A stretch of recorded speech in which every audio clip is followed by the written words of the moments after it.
Kamano moro ma intie jera malulu TV en kine makare ma indi en chino mar Kuku mar Wach mikelo ni kodan Oloo Mbaka. Chelo ka chelo odiochieng' ma kawuono wadwa rango weche mopogore opogore mag eko mag budget, mag eko mag mibadhi, ka chiel kod tije eko mag members of county assembly. Antiere kod MCA kaindi mar North Ugenya, obiro nyiso nyinge kaito obiro moso. Cheno machalo kama indi kelo ni kodan Oloo Mbaka. Arwaki e studio. Erokamano, an nyinga iluonga ni Hon.Fred Opanga, an MCA ma North Ugenya, Ugenya sub-county, Siaya County. Erokamano inya Fred, kendo arwaki e studio mar Lolwe. Wabiro chako kod budget mabende ne osomo kod rotate, mabende ka irangi ahinya ka jolony weche mag omenda temo wacho ni en budget mapek ahinya. Oging'eyo ni to jo Kenya biro yudo omenda kure mondo mi wamit target mar budget machalo kamano. Inyalo wacho nang'o e budget no? Erokamano Jeff, mokwongo gima daher wacho na kawang'iyo budget ma Kenya, kata kwatimo comparison mar budget ma marwa gi our neighboring countries. Wayudo no Kenya budget marwa koriw adek mag countries ma oluorowa.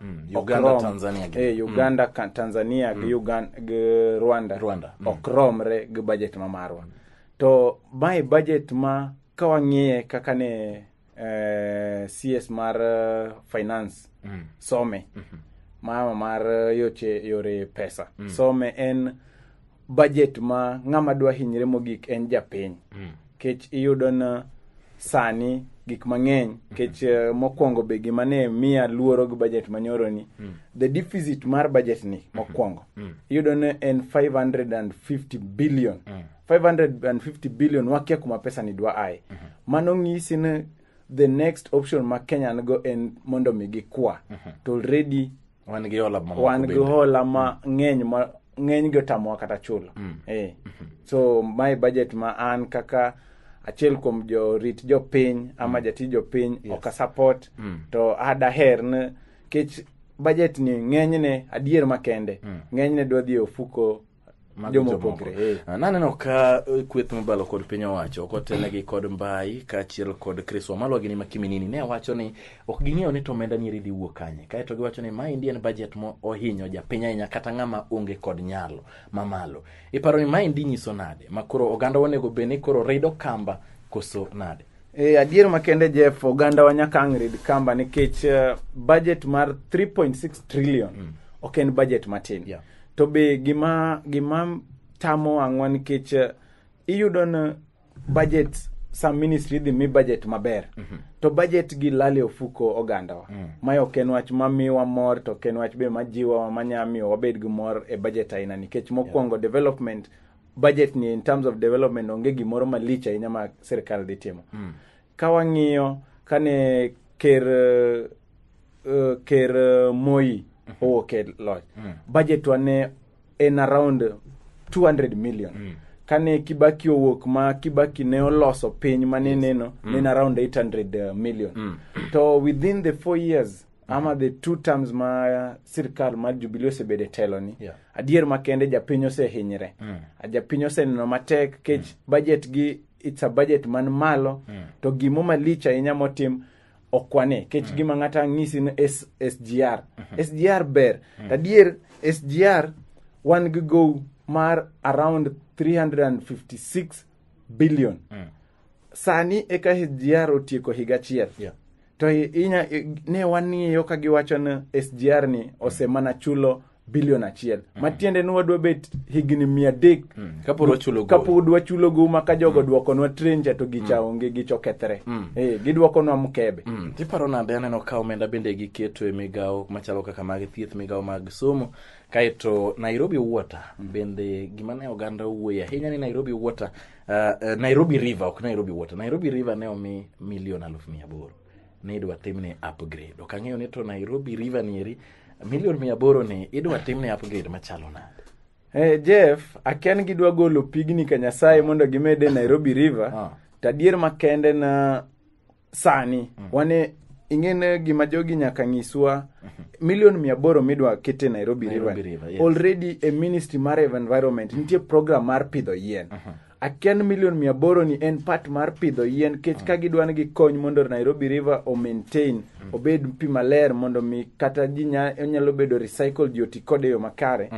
through the Ministry of Environment yien mano wachnwa pidho ka onego pidhgi at the bank mag river ni mondo mi o conserve the water. Again jowa ing'eno milion 800 moketno an kaka Opanga ng'eno pesa no dhi e mfuko mar ng'ato. Oko dhi Nairobi River. Oko dhi Nairobi River mar ofuko. En mar ofuko. En Nairobi River mar ofuko. To samoro idwa lose, idwa ket dikes, idwa lose mondo bed aora moro ma kata kidhie to ok ang'eyo. Kane the late Michuki kane entie, notimo kelo pogruok e yore mag Nairobi River in terms of cleanliness and also in terms of maintenance. To sani adier makende jowa be mayudo tijegi gin ok gine priority mar japiny, gineno priority mar ritruok kigin. So the 800 million moket kanyo an ok supporte. They should reduce it so that the budget marwani odog piny. Wang'iyo kuonde ma obedo exaggerated mondo mi budget odong mayot ni japiny. Koro mineno ka budget man ogol ng'eri en gima dhi inyo oganda. En gima dhi inyo oganda, Jeff. To wechewa mag thieth awinjo ka Rotich wacho ni piny mar Kenya sani wasego ondamo ahinya e weche machalo ka weche mag thieth kaachiel kod weche mag somo. In bende iriwru e paro kod wachni? Jeff, weche mag chieth pod wan gi challenge maduong'. Adier makende an kaka jatelo mochung' ni ji gima daher wacho mokwongo wach mane idhiom dakteche Cuba. An ok support wachno. Wan gi yawotwa mosesomo kae machandre tije. Gima ne sirkal nyatimo nye nalo empower jowagi. And then joma nitie ka gidwaro kelo gikel the personnel, gikel the system a Cuba. Gikel nwa joma a Cuba ka gikaw jowa ka gidwana obed glony no. Gidhi gitrain kocha to giduogi kai. Mondo mi wanen kaka wanyatimo. Mar ariyo, ntie gimoka en medical lease. Ma ne sirkal okelo pa county. Jeff gini, it's very expensive. To kwane kokonyo japiny. Kech an kaka siya wan g medical lease mar, you don't know, every financial year wachulo $1,200,000. Michulo mar medical lease. $1,200,000 ni, wakian $1,200,000 ni en marango. Nikech kata even the machines mokel. Okwane ka gisavo jowa pod dhie private sectors, gidhie other areas, private hospital mondo migiyud chieth yo makare. So mokel gi nitire kod makosa mane? Koso nukelo ma ok ti? Koso oganda thoth oingo facility? Mokel gi mokwongo, an gadier no mokel gi ok serve the purpose. Ng'eny gi moko ok ti because one, ok giketo infrastructure manyalo accommodate the system magikelo ni, the machines magikelo gi, which also is a long term project. And instead mar kao the 200 million middle list go the machines. The government should advise through the Ministry mar Health.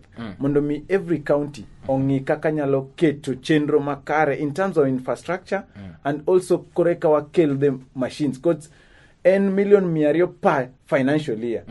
Matiende per financial year kawa keto ga $1,200,000 mar upgrading our health systems. Mano gimo manyaneno malicha. Inya rather nwadwa chule $1,200,000 ni odog na sirkal mamalo mondo mi gichul go the list equipment.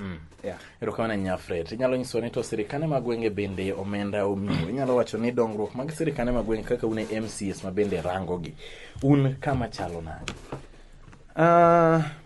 Jeff, dweche moko mokalo manyochan kae natemo wacho ni wasebedo gi challenges mang'eny. To adier ka wang'iyo handshake be osekonyo sani nikech nitie kwe. To kwe ni walamo ni kwe ni be kik obed mana kwe, bede kwe makelo pesa be kech sani weche osebedo matek. To king'eyo be sani sirkal chiegni loro higa kech kane osom budget sani koro wadwa loro higa mondo mi wadhi e chenro manyien mar new financial year. To adier wasetemo kaka counties in terms of wards ma represent wasetemo kaege kacha. Usetemo kendo governors magu bende usetemo tiyo e yo makare? Ntie governors matemo failwa, to ntie governors mabe matemo tiyo. Lakini adier makende as abo wuoyo on in terms of the legislative part, ma an part of it. Ma wan ing'en wan tijwa en loso chike, mondo mi wanen chike gi gin chike manya konyo oganda to nya konyo also the executive mondo omi execute the programs magidwa kelo gi oversight wabiro duoge weche machalo kamano Fred wabiro kawo yo matin kaito waduogo kod chenro machalo kamaindi en Kuku mar Wach.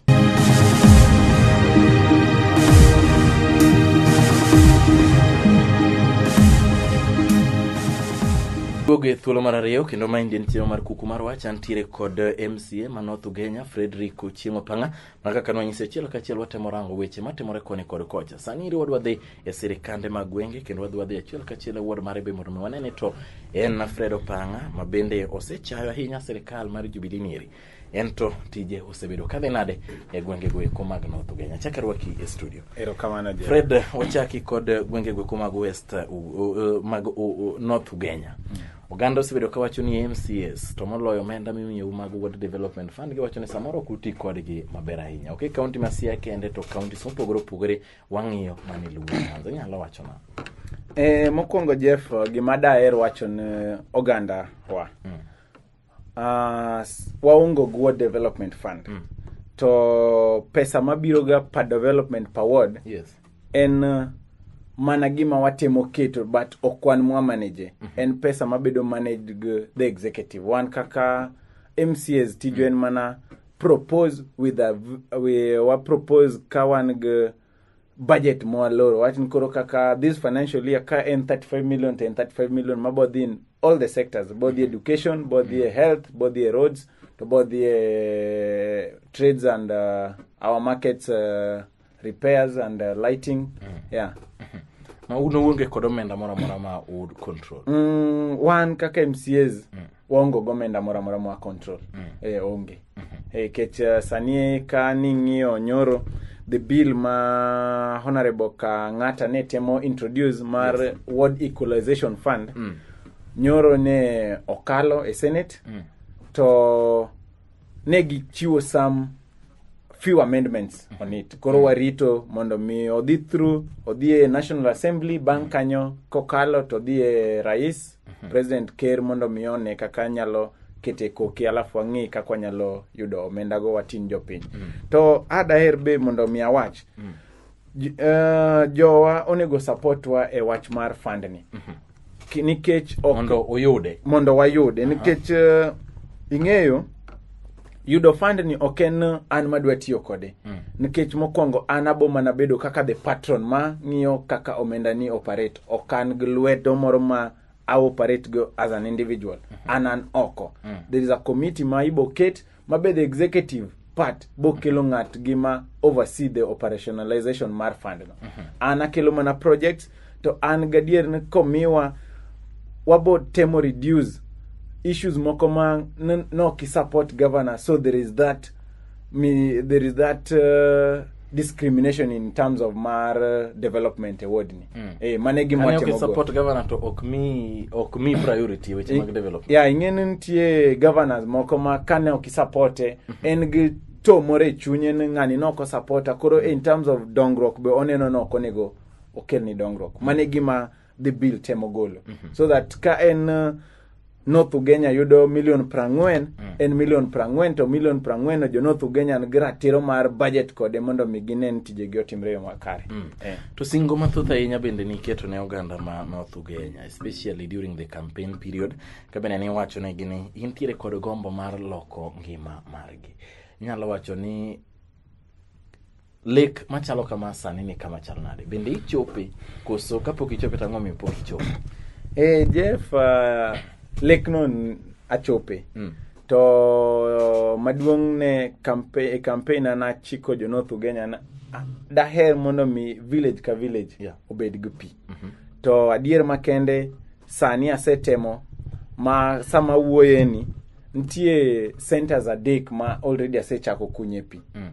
Supplementary budget mana ayudo matin ni kato bedo ni higa rumo to ma adwan supplement higa karumo to kama e projects masetieko. Already an gi kuonde adek mama no kaka an gi Ligala tan gi Morobe got nanga ma it's on the process gi Kondiek. Mago kuonde ma pi already adwano kunye mondo mi jowo yud pi maler. Mar ariyo be ne an gi chenro mar konyo jowa mondo mi oyud chieth e dispensary makare, e dispensary mowinjre ma ng'ato ok dhi mabor. To mondo mi mai na nyal, ne nitie area ma iluongo ni Nyamsenda ne giongo dispensary. To na bet piny macho, no, that will be my first priority. Sani sama wuoye dispensary no ochiegni rumo en 85% mose timne, ma sani the contractor timo mana the last touches mondo mi ohande over and county government, koro wachak equipping mondo mi jo oyud kaka nyalo tiyo kode yo makare. Yes. Mango gin gik misetimo ne oganda. Mango gin weche mag bursaries moko ni losi e chien ahinya kane wan kodi kaindi. Ok ang'eyo ni bende ne ochopo kare ne oganda. Erokamano Jeff, weche bursary be wasetieko, mane wasetimo, the committee no wasetimo vetting mar joma no apply. To this time round ne wayudo 2.5 million ma wasepogo njowa.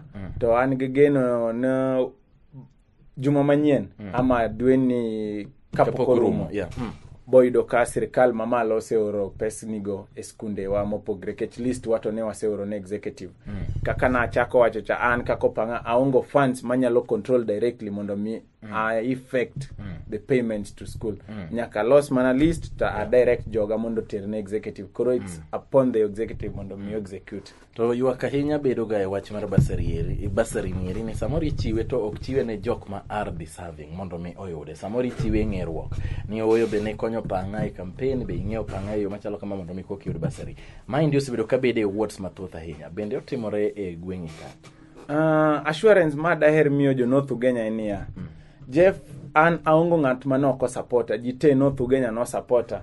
In a ward ma we have a registered voters of 14,890 gaboro. Tayudo ni ji 11,190 gaboro no go nakura. Mano ranyisi ni jogi te no go nakura. Aongo okanya pogo ni jogi no kogona to jogi no kogona. Emomiyo naluongo the committee mar bursary tang miyo gi chikna kik uchiu bursary ni na ng'ane no supporter to ng'ane no ko supporter. I want obed a free fair process. Mokwongo wang'iur nyithindo ma dwaro bursary gi, nyithindo ma kich total orphans. Second, ng'i nyithindo ma are partially orphan. Thirdly, ng'i nyithindo ma jonyuol gi tentie but nyalo onge. Then koro kanye kwangi ka kwanyatimo. And agon committee na erokamano kuom tich mane gitimo. An gadier ne ka list bo wuok okwadhi bet gi ywak. Yes. Tinyalo wacho nang'o MCS kane chako tije to ne weche mag tungni koni kod kocha ne nitire to ne gidhi magilal. Sanieri neighboring county mar Rumo bende en Kisumu ni ageno ni winjo gima notimore joma mokalo ka MCS ne ochako kendo ywaruok mane osewe chien kocha chande kane gichako 2013. Un kaka MCS samoro oganda wacho ni jok modonjo kanyo kodonjo kong'eyo ni to tijgi en ang'o. Ang'o ma samoro miyo MCS bedo physical ka untiere assembly? Ing'eyo Jeff also ng'amose yier kaka jatelo. Gima daher wacho na lwenyo ok kony gik moko. Ntie yore mabe leadership nyalo dware. To ing'en assemblies mose yware taigi. Ibo yudo ni the problem nyalo bedo either the head ma lead gi ama the people kaka gi communicate, the channels magitiyogo ma communication ema nyalo bedo marach. Mano the head ni majority leader koso speaker? Speaker is the head. And the way Mo handle the house matters a lot. The way he tackles issues in the house matters a lot. Emomiyo an gima daher wacho wan kaka Siaya. As an assembly, we are lucky to have a very good speaker who understands all issues. Kaka onego handle gi kobedo kata pressure malo. Toido in a way monyalo tackle gi e yo makare. Wach mar kedo kod mibadhi ni winjo ka kiro wacho ni odwani mondo mi otim lifestyle audit ne jotije mag piny wacho kichako kode en owuon. Iparo nade kwa chako national level wach mar kedo kod mibadhi? Iparo ni wan kuma chalo nade? An weche mibadhi ma Kenya kai seche moko gi chicha. Nade? Wachako e okang' mamalo to fruits to onge. Kata adwana ng'isi Jeff. Mano adwana ng'isi kata sani mokaluor. Jo NYS mano makka. Jo kadwa mana ringo kod gi dwa luoro gi to gimbe gichamo shares margi. Ka gitieko tibo winjo nek giyudo evidence moromo mar twe jogi. Matiende en pesa be osecham. To in terms of mar life audit ma ker no wacho cha. Yes. Amor. To adaher ni life audit ni omin gima wacho. Nikech e sirikande ne mantie joma goyo arambe from Monday to Monday to pesa magigolo ohingo kata msara magiyudo. So an in support of mano. Ng'ato ka ng'ato nyaka account. Kaka an Opanga anyalo account for each and everything mase one ngimana. Chakruok nyocha donje siasa be kane pok adonje siasa. Omiyo urwako wach machalo kamano. An arwako wach machalo kamano. To si ananeno ka gavana mar Rubeni neno ka okinde ma ochungo jodito mamoko e tich ka owacho ni odwani mondo mi oked kod weche mag mibadhi. Nyalo wacho nango. Okang' ng'ire no urwake kaka MCS mag Siaya ko uneno ka is it a step forward? Oka wach manotimre Siaya an kaka MCA ma North Ugenya. Yes. Oka supporte. Okay, supporte. Okang' mano kawo mar chungo godo. Yeah, okang' mano kawo mar chungo jogo oka supporte. Mokwongo ni gima omiyo kamae. Ang'o mane omiyo oriembo jogi? As a house, wantie e mudho. Wakia okung'eyo gima omiyo oriembo. Okwang'e gima omiyo oriembo. No wacho ni magi jok ma nyayo weche mag mibadhi to dwano oketgi tenge otimne nonro maber. Ayie no magi jok ma weche mibadhi. To konyal target only one department. Procurement is also a department. En no dhi mana ka finance. Adaher na kan en adier ni weche mibadhi nitie. Nitie bodies ma timo nonro mag mibadhi gi. Adwa her mondo mi wayuda full report mar jogi kama gibedo implicated gi issues mantie at hand mondo mi wane kaka sirkal mamalo ama bodies madiyo ligo mibadhi nyalo kao okang' machielo. Omiyo kimor gi okamor gi wach no mar chungo jo finance. Okamor gi wach no mokwongo ing'eyo an kaka the North Ugenya ambe apart from bedo ja siasa weche mag tich mag county okanya yien ja gweng'a igweyo oko e yo moko winjre. Manyiso ni mibadhi en mana mibadhi ka ok en ng'ama wuok e gweng'. Okamano Jeff. Mibadhi en mibadhi. Ting'eyo onego bende ka en mibadhi to support kata en mana ng'at ma owuligo. Okawach kamano. Mai ne onge proper channel manolo mar golo jogi. Ne oken wach mibadhi. An kaka ng'eyo nitie weche mwantie kanyo. Ing'eyo okinyama na Jeff kata insani okwanyama na chung kae to wach ni Jeff wariembie tich nikech mibadhi to akia mibadhi mondikni. Obro ng'eyo adieri mar wach ni. Opanga dakika achiel wach ni mogik ne jo North Ugenya. Wawere gi wach mar jo finance.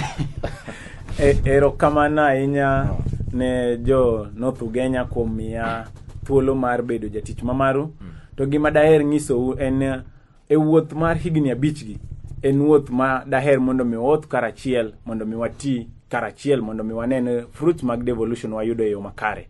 Mar ariyo, an kaka ng'atno ama jalno mane umiyo otiko mar chiwo duondu ama mar winjo ywaku. An okadhi let you down, adhi tiyonu karachiel to magi duto wadhi neno ka within the 5 years gigo duto mana chiko abo temo at least 80% atim. Nikech an gigeno ni 2022 be pod adwa mana komno mondo mi atiek the 20% modong no. Mad Nyasaye gwedhu erouru kamano. Okidwa kom moro. Jeff mano wabo wacho mbele lakini kuom sani to pod an mana MCA ma North Ugenya tadwa defend combat. Hon.Fred Opanga kumka thuolo mar achiel kachiel mar chopo studio mar Oloo TV kabende koro nwatwak e weche mabende okwako piny koni kod kocha. Nyakwa chako rad kendo riti masane an Oloo Mbaka.